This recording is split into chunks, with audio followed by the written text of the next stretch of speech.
Hi friends, NTR అన్న ప్రతి cinema banner పెట్టారు మన దేవరా మూవీ 50 డేస్ సెలబ్రేషన్స్కి. అసలు నిజంగా ఎన్టీఆర్ అన్నకు హారతి ఇస్తున్నారు. ఖచ్చితంగా ఈ వీడియో చూసి మీరందరూ జేఎన్టీఆర్ అని కామెంట్ చేయండి, సబ్స్క్రైబ్ చేయండి. జేఎన్టీఆర్ అని కామెంట్ చేయండి, ఖచ్చితంగా సబ్స్క్రైబ్ చేయండి. మీరు ఖచ్చితంగా కామెంట్ చేసి సబ్స్క్రైబ్ చేస్తే ఇలాంటి వీడియోస్ అందరికీ చేరుతాయి. ప్రతి ఒక్కరికి ఎన్టీఆర్ అన్న స్టామినా తెలియాలి, ఎన్టీఆర్ అన్న 50 డేస్ దేవర మూవీ గురించి ప్రపంచం మొత్తం తెలియాలి. ఖచ్చితంగా మీరు అందరూ జేఎన్టీఆర్ అని కామెంట్ చేయండి. ఈ ఛానల్కి సబ్స్క్రైబ్ చేయకపోయినా పర్లేదు, బట్ మీరు అందరూ జేఎన్టీఆర్ అని కామెంట్ చేసి లైక్ చేస్తే ఖచ్చితంగా ఈ వీడియో అందరికీ చేరుతుంది. దేవర మూవీ 50 డేస్ సెలబ్రేషన్స్ కూడా చేస్తారు. దేవర మూవీ 50 డేస్ అయిందని ప్రతి ఒక్కరికి చాటి చెప్పినట్టు అవుతుంది.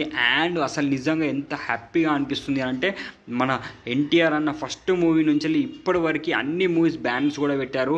ఫ్యాన్స్ అందరూ చాలా అంటే చాలా ఎంజాయ్ చేశారు, ఫుల్ సెలబ్రేషన్స్ చేశారు. నిజంగా దేవుళ్ళలాగా అనిపించాడు నాకైతే ఎన్టీఆర్ అన్న. నిజంగా సూపర్ హిట్ దేవర మూవీ, బ్లాక్ బస్టర్ హిట్ అయింది. 100 డేస్ కూడా నడవాలని మనస్ఫూర్తిగా కోరుకుంటున్నాను. Thank you for